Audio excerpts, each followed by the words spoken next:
Ako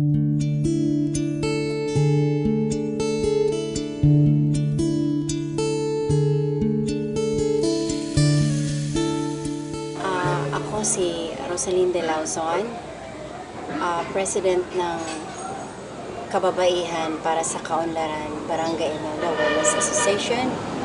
38 years old. Dito nakatira sa Barangay Imelda, Tolosa, Leyte. Nagdilim ang langit, umahon ang ilog, parang dagat na bumagsak ang ulan. Umungol ang hangin, gumuho ang bundok, ang aming tahanan sa putik lumubog. May unos, may baha, may digmaan. Dahil doon sa nangyari, marami hoong nawala sa amin. Hindi lang ho yung kabuhayan namin, ang bahay namin, ang aming pinag-ipunan, amin napundar. Sa ngayon ho, 90% ho ng aking membro ay ang iba ay walang bahay. Nung nakaraang mga taon, di pa ho kami nasasalanta ng bagyo.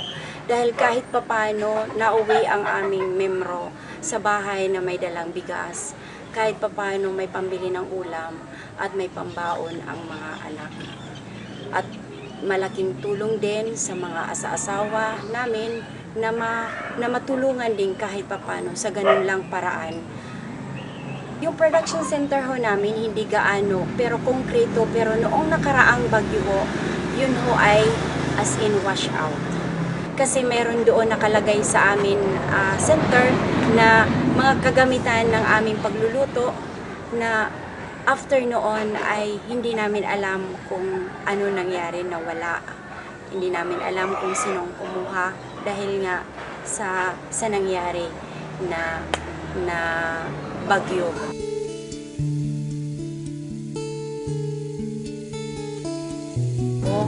Ang amin lang ngayon ay magkaroon ng production center, magkaroon ng magpipinans sa amin at kami po ang magtatrabaho para po yung aking mga membro at ako ay magkaroon kami ng kahit papanong income every week.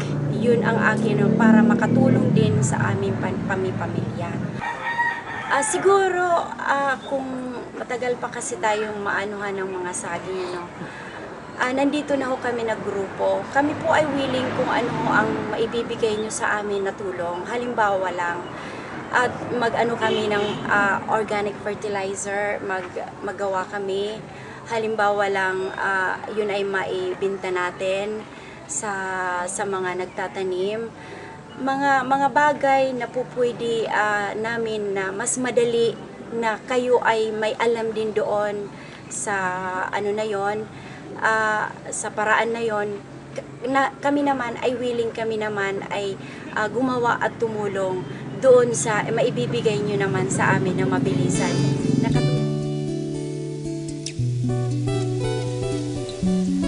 Napakahirap po yung nangyari sa amin lugar dahil mahirap mag-start ng buhay kung hindi pa kompleto, kahit yung pamamahay hindi pa ayos. Kahit naman lang ho sa ganitong paraan, kami po ay nahingi ng tulong sa inyo na sana'y matulungan niyo kami na makabangon uli after nito sa nangyari sa amin. Please help the Kababaihan para sa Kaunlaran, Barangay Imelda Women's Association, not only the Barangay Imelda Women's Association, to all the Women's Association of Tolosa. We need help for the livelihood.